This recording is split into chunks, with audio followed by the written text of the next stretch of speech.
Hello, humane marketers. Sarah Znakrocha here. Welcome to another episode of the Humane Marketing Podcast, a place to be for the generation of marketers who cares. This is the show where we talk about marketing your business in a way that feels good to you, is aligned with your values, and also resonates more with your conscious customers because it's not pushy, ethical, and also beautiful. So if you're a regular here, you know that I'm organizing the conversations around the 7 Ps of humane marketing. And if you're new here and this is your first time, welcome. I'm so excited you're here. You may want to download your one-page marketing plan with the 7 Ps of humane marketing in the form of a mandala at humane.marketing/one page, the number one and page. So again, humane.marketing/one page. And with that, with no further ado, let's dive into today's conversation.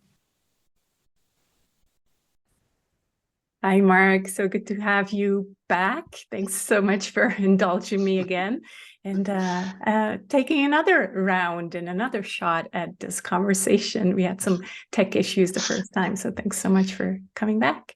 Oh, yeah. Oh, my goodness. If I think of all the times I've had tech issues or problems over the last couple decades, I know, no right? problem, no worries. It's part of it. Thank you. Thanks for being here. So we're hosting this conversation under the topic of ethical pricing. You've been on the podcast on a previous episode where we also talked about pricing, but a different aspect of, well, part of ethical pricing, which is this thing that you often talk about, which is pay what you want or pay what you can model. So we'll address that as well, but I feel like we could have easily called this episode the ethical business episode, because you just wrote a book called Heart-Centered Business, right? And so I read it, and I'm going to kind of pick your brain about certain questions that came up for me, if that's okay. Yeah, I'm delighted. I'm delighted to dig in. Wonderful. So quite in the first pages of the book, you talk about money. And I think if we talk about ethical pricing, well, obviously we need to talk about money, right? So this idea that often kind of makes its circles in the spiritual realms is this idea of money being energy. And you make a very clear statement that money is not energy. And so I'd love for you to unpack this and explain, your approach to it and why money isn't energy. Yeah. So, thank you. It's a really good question. So this whole idea that, well, money's just energy, is something that I've seen make the rounds, as you said, in a lot of like spiritual business circles, and it's very often used, I think, as a bit of a bypass, meaning, not really, as taking permission to not really look at what's going on. The truth is, it's true. Everything is energy. Everything is divine at its essence. However, money only exists as money in the physical world. And when something is present in the physical world, it abides by the constrictions, the restrictions within the physical world. It's like I look out my window and it's, we're moving very close to winter. All the leaves are off the trees. This is not a time to try to plant tomatoes. It's like, it's not going to work. It is a time to plant trees, however. So it's like because trees need to be dormant in order to over the winter. I don't need to get deep into regenerative farming and planting, but I did not know that, so thank you. Yeah, you can plant them in the early spring. We could spend the whole episode on trees. I love trees. Anyway, so when we talk about money as energy, it's really important that we're not thinking that that's an excuse to bypass just being responsible with how it works in the world. It's, we have to pay attention to it. We have to account for it. We have to care for it if we want it to be in our lives. Now, it's also important to say that the economic systems that are in place in this world are extremely unjust. They've been manipulated, they've been set up to benefit certain people and to harm others. And so it's not like we just want to be unmindful of questions of justice or ethics or morality when we're dealing with money, but it does behoove us to really open our hearts to dealing with the real world aspects of what is needed to make money work in our lives. Yeah. What comes to mind is the I'm missing the words, the movement that manifests anything. Yeah. I can't remember the wording right now, but basically this idea of that, if you just wish for it hard enough, then it will appear, kind of thing. And my left brain has just never been a big fan of that idea, because I have a hard time actually understanding it, because I do believe money is physical as well. So it's like, well, how is it just going to end up on? And then again, sometimes, yes, it does happen. Some weird circumstances make it happen, but I don't think you can just sit back and manifest anything and everything you want. Yeah. So, as a spiritual person and as someone who's had a wide variety of experiences in this world, I've witnessed miracles. I've witnessed things happen. Um, you know, eh, because the opposite isn't true either. Everything doesn't have to be hard work.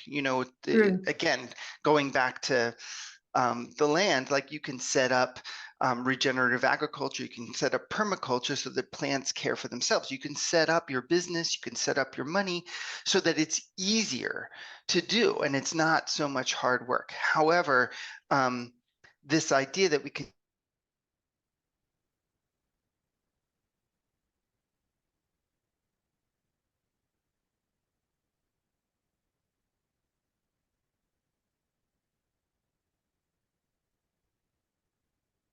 resources that we have access to are resources like love and compassion and strength and wisdom and all of those kinds of beautiful things that fill our hearts and give us resilience and give us wisdom and give us a way to walk in the world. However, in the physical world is limited, and we're asked to care for one another. We're asked, it's like if one person, if we have a pie, somebody takes the whole pie, nobody else gets to eat, right? We're here to share, and we're here to care for one another. Right. Yeah.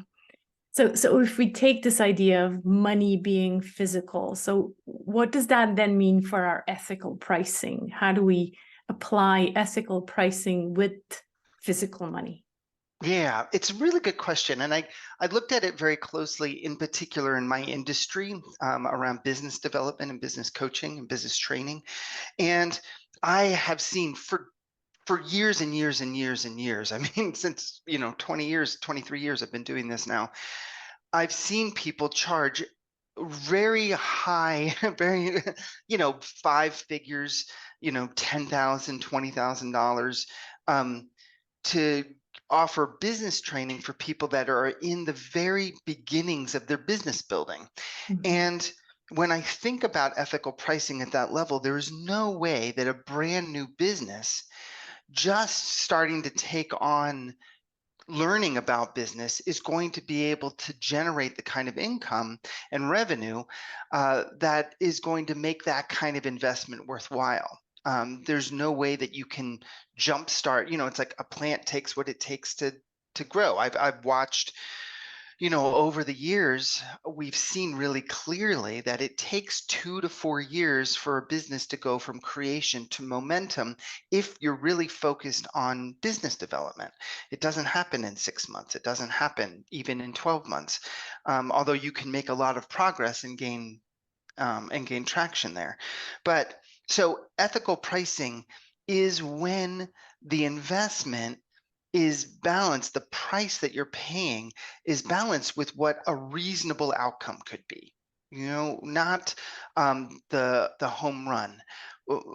People who do a variety of programs like to point out the stars. It's like, oh yeah, they did my program and they quadrupled their income and now they're making 6 figures easy. And one, they're often hiding the background of the person that got those results.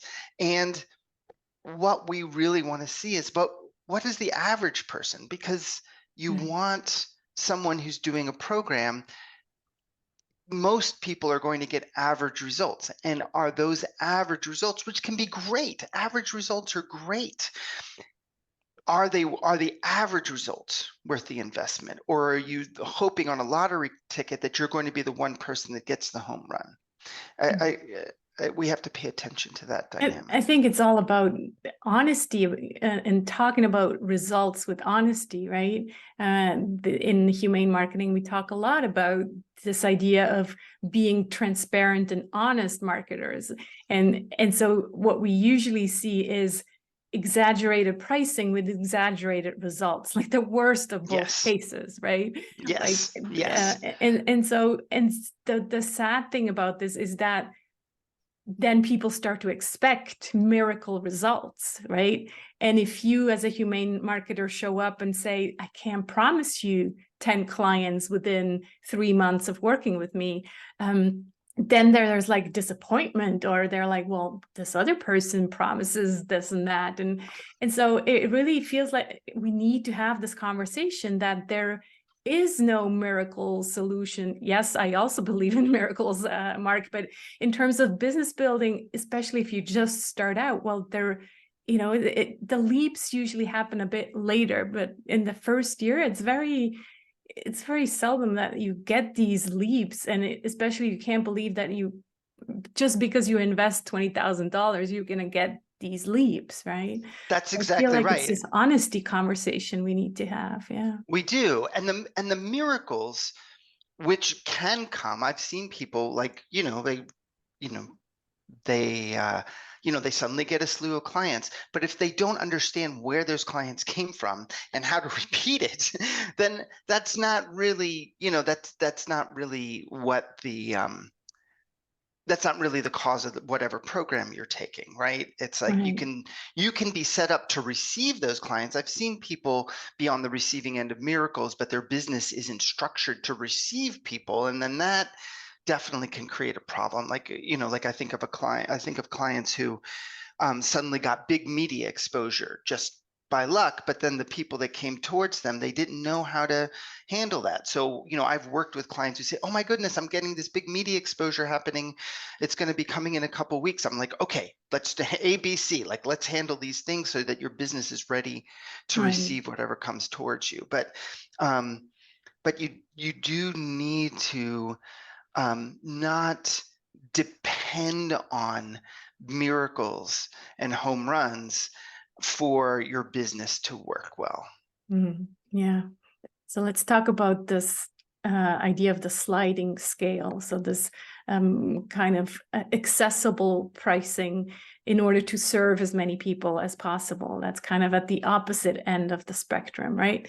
Right. I do notice myself also, after having had discussions with colleagues, having strong emotions with that scheme as well, because I do feel like, well, if we're selling that as an ideal business model, then that is not necessarily the beginning point for everybody either, because otherwise you're going to burn out. And if you start by just giving away your stuff for like really cheap pricing, then how are you going to create momentum? So I'm really curious to hear your thoughts on that. Yeah, I think it's really important to understand that most of us, we've been exposed to this, large scale capitalist model where it's like we sell a lot for cheap, the Walmart or Amazon or whatever model, and it's not healthy. All of the small businesses, micro businesses are boutique businesses. You can't sell 10,000 or 100,000. It's not realistic that you're going to get there very quickly. It takes, if that's your business model, there's other things that we need to put in place, and we should talk to make sure that's really where you want to go. However, I'm very actually against sliding scale, and my pay from the heart model is significantly different than just a plain sliding scale. What I observed years ago with people using sliding scales was that there were two things generally going on. One was that there was this genuine desire to make their work accessible, beautiful, beautiful. It's really important. There are people who can't access services, and it's wonderful to see people make attempts to make services available to them. However, what most people who were using sliding scales weren't doing is facing their own money issues. And so instead of facing their own money issues and coming up with something that works, they were unloading their money issues on somebody else and saying, oh, I'm struggling to name a price, so you name a price. And when that works, when that happens, one, people do tend to go to the bottom of the scale just because they're struggling on their own in whatever ways. But what also happens, which people didn't really realize till I started pointing this out to some of my clients, was that if someone is struggling with money issues themselves, and everyone in this culture is, if they have to choose the price, they might choose not to buy at all because it's such an emotional struggle between I want to care for myself. I don't have a lot, but I want to pay what they're worth. It's too much to decide. I'm just Decision going to fatigue, leave. right? Yeah. Exactly, and overwhelm. So when we talk about pay from the heart, there's a whole structure around it because you do need to, I encourage people to really get clear on what your own business needs are and make that really clear to people. We've just opened up a new course, and we have our suggested price, and we have a minimum price, and then we have a way for people to pay less than the minimum. But we make very clear that, oh, this is for people who are struggling with food or shelter, people that are, like it would do you a lot of harm. This is not just pay whatever's comfortable, right? Because we need to be supported also. And so it's much more of a collaborative process than just letting people choose whatever it is whatever they want to pay. Yeah, and I highly recommend. We'll put the link in the show notes page. The earlier discussion we had was only about that. And what I remember you saying, and I kind of gave this picture to my client of the star yoga pose, take up space. I remember you were saying that. I'm like, oh yeah, that's a good way to put it. It's like, you need to take up space as well and take up the space to explain things. Usually people just say, pay whatever you want. And then, like you said, they usually pick the lowest price. And if you explain it well, then they'll understand. And that takes you kind of showing up with confidence and space. Yeah. Right. And we made a mistake with this in that we had launched it, and we were way on the generous side, going, Right. if you're really struggling, et cetera. And people were paying below our minimum way more than was sustainable for us. And we're looking at it going, what's going on? And then we looked at our language. We're like, oh, we're not taking as strong a stand. And ever since we've taken a stronger stand, with kindness and with love and compassion, but including our business in the compassion with one of our offers, people really responded, and we really started seeing a market increase. People care. Our clients are adults. If someone's paying you, they're going to be an adult. Even if you work with kids, even if your business works with kids, the people paying you are the adults somehow. And they know that your business needs, that you need to get paid. Like, they know that it costs money to access services. Right. And so you're not going to be surprising anyone when you put out what your financial needs are around an offer. Right. So yeah, this idea of neediness also comes up in the book, and I guess that's what you meant by it, right? This our business has needs as well, and of course us as individuals have needs, but that in this case neediness is not a bad thing. Is there anything else you want to add to that point of neediness? Oh my goodness. So this is a huge spiritual topic, and it's one of the core things that we like to help people with. And in fact, one of our flagship courses, The Heart of Money and Power, is really at heart about coming into a relationship with healthy neediness. We're all needy. We're all needy. It's this culture that has told us that neediness is not healthy or not right. But we often aim our neediness in a wrong direction, in a way where we're not going to get our needs met. And I'm needy. I can't manufacture the air that I'm breathing. I can't create the water that I drink. I can't force food to grow. I'm needy on so many people doing their part in our culture for, to survive. And so when we can embrace our neediness, then we can be in a healthy relationship with it. We can be appropriate with it. When we try to shove our neediness down and not embrace it is when it comes out sideways. That's when it comes out in the sales conversation or comes out in our marketing. And it has this weird feeling of like, oh, please buy from me or I'm not going to make it. And that feels horrible to you as the business owner. And it also obviously feels horrible to the client. But if we can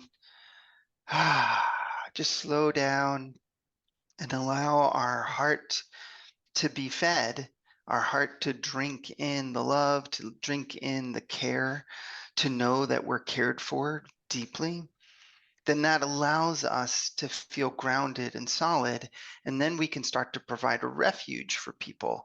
And our clients can then lean into us, not feeling like we're trying to extract something from them. Yes, we want to get paid, but we really want to care for people at the same time. And it becomes a much healthier interchange. And it allows us to get at our marketing and our sales in a way that can feel really good in the heart, because we're not trying to get something from people in that same kind of twisted way. I feel like both our work is so aligned. You talk about sacred selling. I talk about selling like we're human. I have this visual of having a conversation with your client in the serene garden, right? So this groundedness is very much there. And I really hear you what that means in terms of the neediness.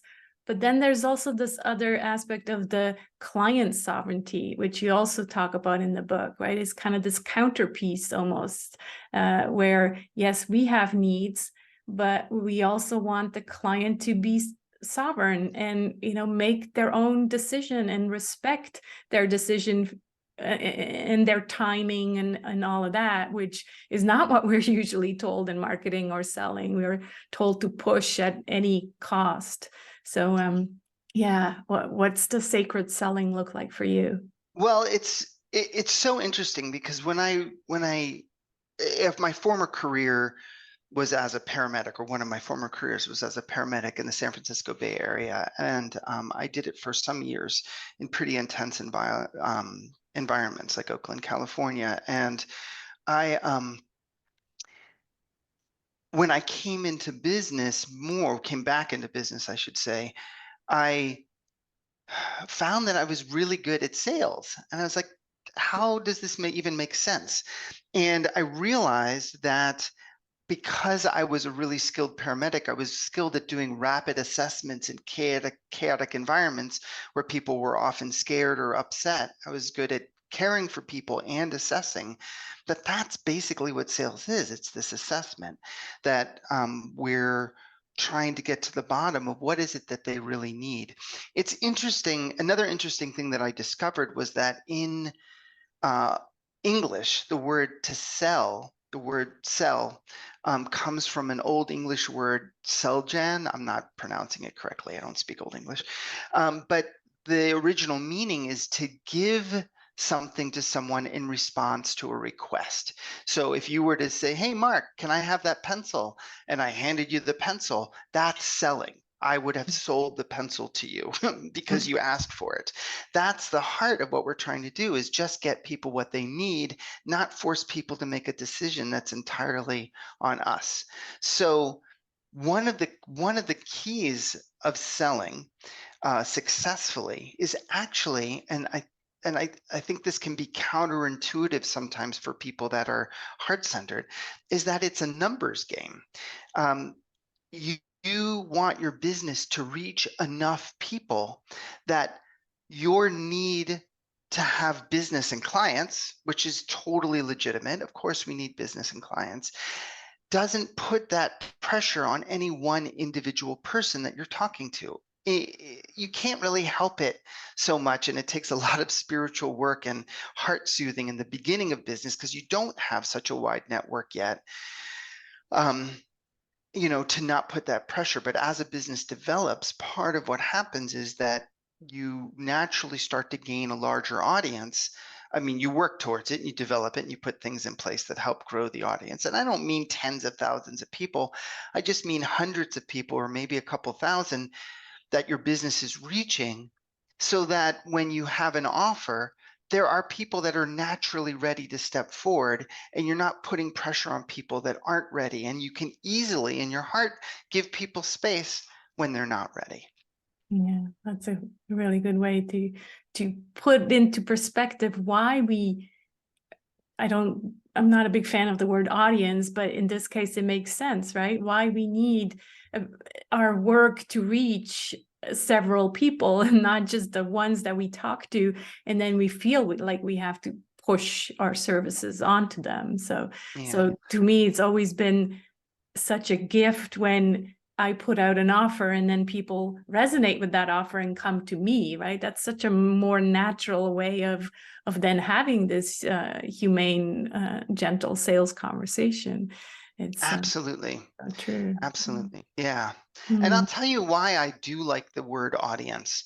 I think that, and there may be other words, I'd be interested to hear what your language is around it. But audience for me has an element of honesty about it.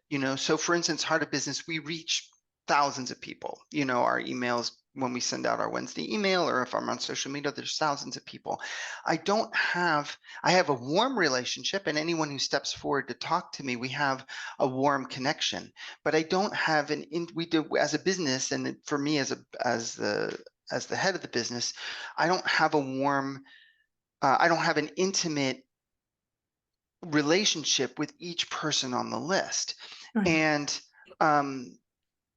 I care, obviously, we care. It's not to say we don't care, but until someone steps forward and wants to have a deeper relationship, joins our learning community or joins a course or something, then it becomes possible for it to be more of a two-way relationship. And until then, it really is a relationship with an audience, that's more or less a one-way communication, unless someone chooses to reach out and email me, which I love to get those messages, but the truth is the vast majority of people don't. So no, and I get that. I think it's more again, it's one of those buzzwords that has gotten a bad reputation, because once you unpack the word, that's what the word means, right? And there's nothing bad with that word. But the problem is that the guru marketers, they tell you to scale your audience and grow. And so it becomes this negative thing where, again, we make people feel like they have to have this giant audience. And, not everybody wants to have the same kind of business model like you do, or some of the other marketers do. And so that's why, to me, when I work with one-on-one coaching clients, for example, they're like, I don't have an audience. What is an audience, right? And so when I explain it to them what it means, then they get it, right? So it's all a matter of making sure that we speak the same language and understand each other. It's so important, because these words do get really twisted. Yeah. Wonderful. Well, let's come full circle and come back to pricing. Any kind of thoughts, actions that you'd like our listeners, watchers to take, and just to go deeper into this ethical pricing? I think so. Arriving at a price is a little bit of an alchemical process.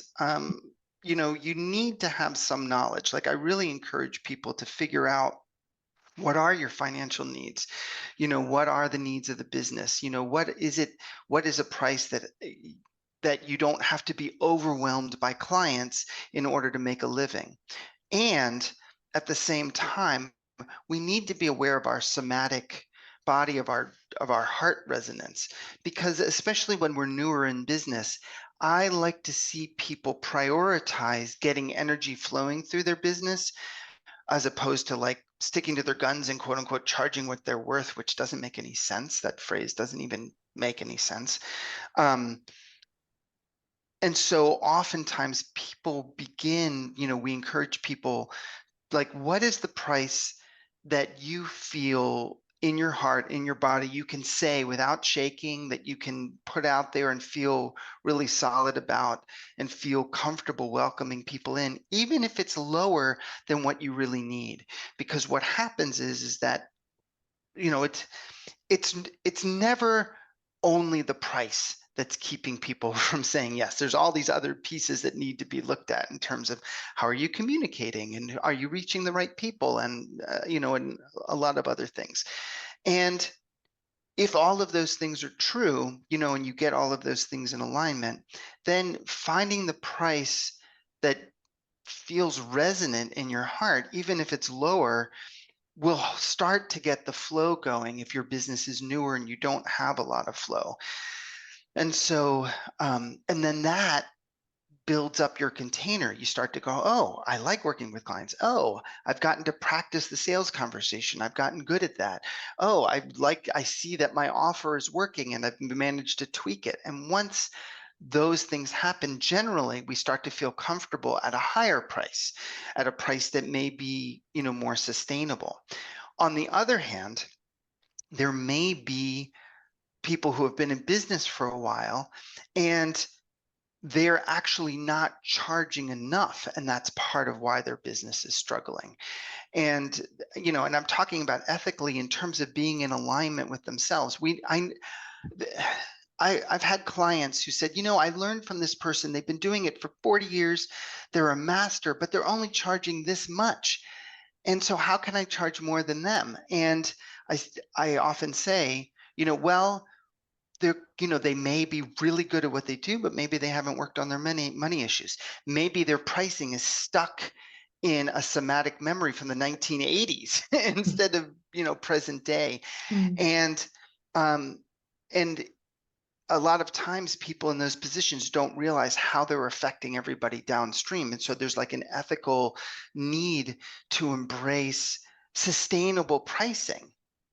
Sustainable pricing for the business owner. I think ethical pricing, we often look at, okay, are we doing harm to the client? And that we do. We need to pay attention to that. But I also notice that a lot of people that we work with see the systemic injustices, see the ways that people are struggling. And I like to tell people, you cannot make up for systemic injustices on your own back. It needs to be a collective response. And often our economic system is asking, exactly the people who shouldn't be giving yet more free labor, women, people of color, queer folks, people who are disabled. Always the good people, right? Right. The people who are already being taxed by the system, who are already being asked to give more and to do more. And these folks, you need to have sustainable pricing. Yeah.